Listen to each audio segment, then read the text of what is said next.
and we're ready for another series of the A to Z of property strategies. Welcome back, everybody, to today's A to Z of property strategies with the phenomenal, fantastic Mr. DJ David Clouter. Welcome, David, today. And what are we doing today? Today, Andrew, we've got to mind our P's and Q's, and we're starting with the P's. We might even get as far as the Q's. We're going to start, shall we, with permitted development. And I think this is something that you've already talked about on the channel. Yeah, I'll put some links up here to some videos, which are those which I've recorded with the phenomenal, fantastic Linda Wright of Planning It Right. And we have done a whole series on permitted developments, planning permissions, prior approvals, the difference between planning permission and permitted development. So let me give you an example of a permitted development. We've all heard of shops, offices, and various types of building that are out there. Now, what a permitted development is there's been a change to the rules on the 1st of September 2020, where you can change a shop to a bank to an office to a restaurant, and a restaurant to a dentist's, all without needing to consult with the planning authority. In the old days, if I wanted to change a bank into a shop, I would have to fill in an application form, pay the council some money, and basically get them to approve it. Another example of a permitted development is on the back of your house, you can build an extension that goes 8 metres back without the need for the council to give you permission, provided that you follow the rules of the specific permitted development. Now, what does that mean for you? You can just go ahead and do it? Well, not really, because you need to do some neighbour notifications if you're within 2 metres of the boundary of your neighbour's property. You need to get building control in place to actually check that your building is structurally sound. And you obviously need to get your builders to work to a set of structural engineers' plans to make sure that the footings are deep enough to hold the weight of the bricks and the roof that you're putting in. So that's a very simple way of looking at permitted development. Now, my advice is I would go to the council, even though you don't need planning permission, and I would submit an application for permitted development to the council. And what you're looking for is a certificate of lawfulness to come back from them. Now, that certificate of lawfulness you will need if you decide to sell your property, if you decide to remortgage it, or if you get a challenge or an inquiry about that development that you've undertaken. So it's worth applying to the council. The fee is around about £96, so it's not a massive fee for you to pay. It does vary depending on residential, commercial, but you're permitted to do it. So you can just crack on and get that change done.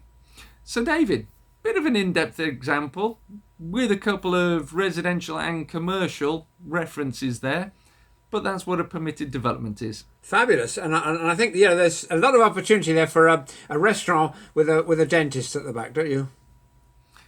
Yeah, we could have them cohabiting together. Yeah, with all that sticky pudding and stuff, it could be work both ways. Now, how does can you tell where prior approval fits into this whole story? Yeah. Well, that's another type of planning application that will uplift the value of your property. And that's what we're looking at here. It is permitted developments, prior approvals, uplifting the value of your property. Now, a prior approval differs from a permitted development. The first one has the word permitted in it, and that means you can get on and do it. A prior approval is what it says on the tin. You need the prior approval of the council.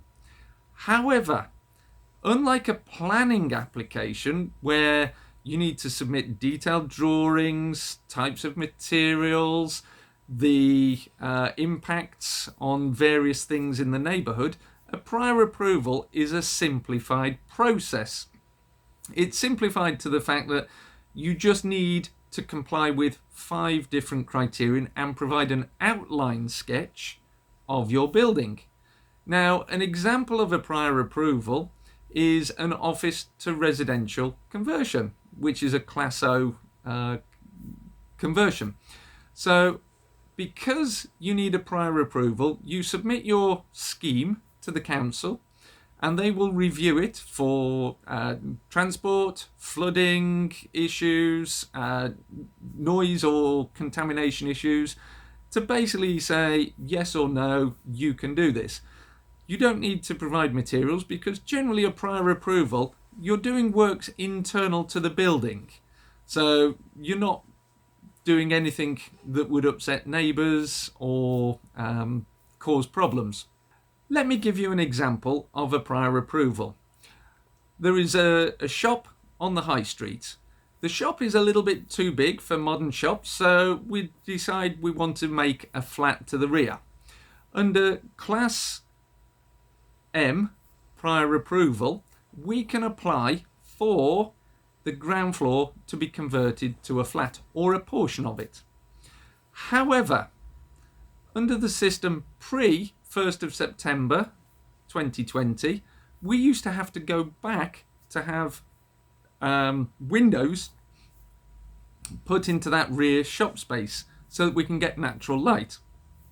So sometimes you will combine a prior approval or a permitted development with a planning application once you've secured it. The big thing is you're changing, say, from an A1 shop to a C3 dwelling use. And what the prior approval is the process of applying to the council and saying, we don't want to use this as A1 anymore. We would like to use this as C3.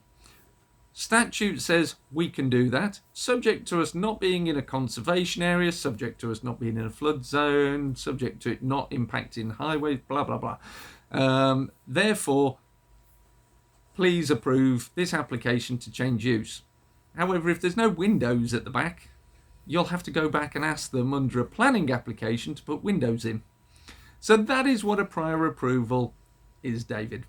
Thank you, Andrew. That's a very comprehensive thing. And as we mentioned at the beginning, there's clarity on all of this, isn't there, in the videos that you did with Linda Wright? Yeah, we'll drop some links up here to some of the videos on examples of prior approvals and permitted developments that we have on this channel.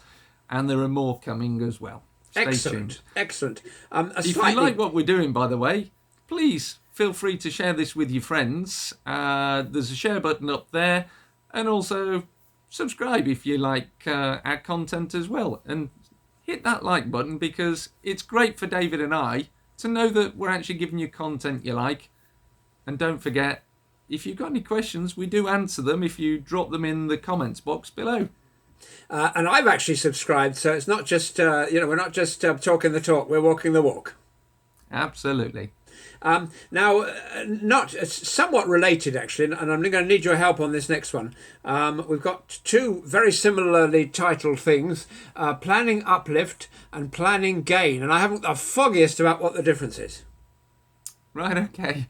Yeah, and I very often hear people get it wrong when they say planning gain, meaning they've secured planning permission and they've made a gain. Actually, planning gain is what the planners use, and that is what they base charges to you on. So you don't want to be talking to the planners about a planning gain because that's cash going out of your pocket. As a developer, a property investor, if you secure a planning permission, it's called planning uplift. It's where you've uplifted the value of the site from the purchase price by adding some planning permission in. So please, please, please use the correct terminology. If you're talking to a planner, always use the word planning uplift, not planning gain.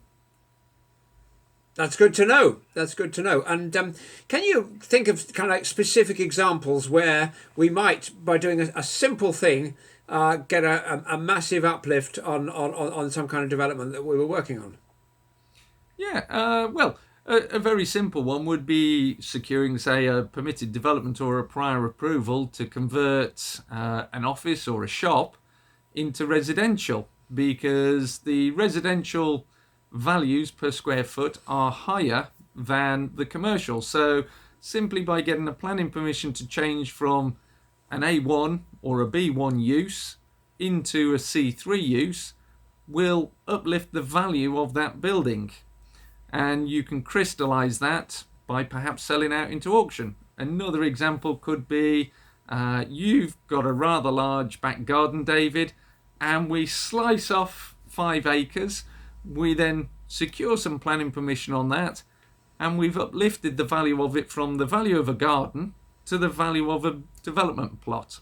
So there's 2 very quick examples. And again, for example, on that first one you mentioned, presumably I could have secured that property in the first place by way of an option, an assignable Absolutely. option, and the cost to me would have been minimal. Absolutely. I mean, there's various ways of working this sort of structure. Option agreement is one. You can work with a vendor where we'll call it an assisted sale, shall we say, and you basically agree with them a purchase price. You agree that anything over that purchase price is yours, or you'll split profits above a certain figure between the two of you. You can control that, say, through a contract, which is an exchange of contracts that is assignable upon achieving that uplifted value.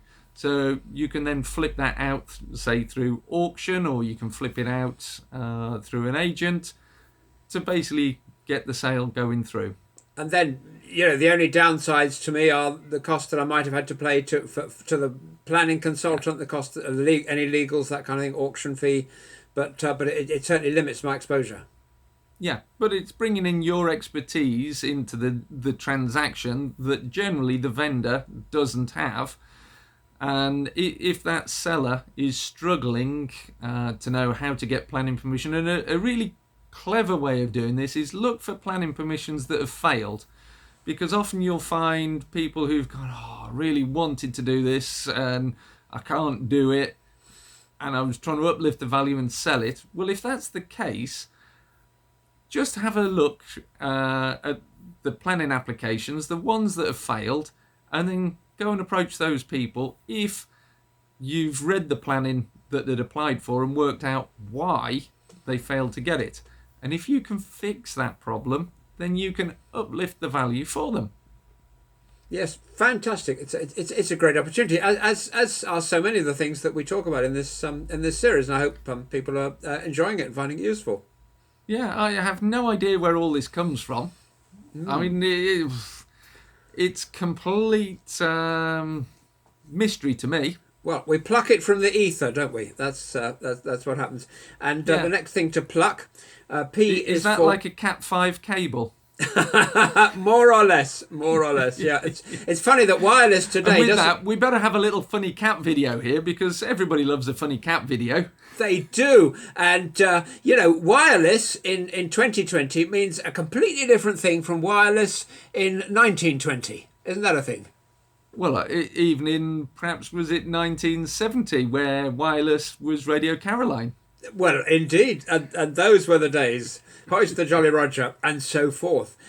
P for portfolio, and let's start with portfolio building. So I've got we know that most landlords are quite small, and the majority have maybe 1 or 2 properties. But then there's a few people who've got maybe 5, 10, or 20, or even more.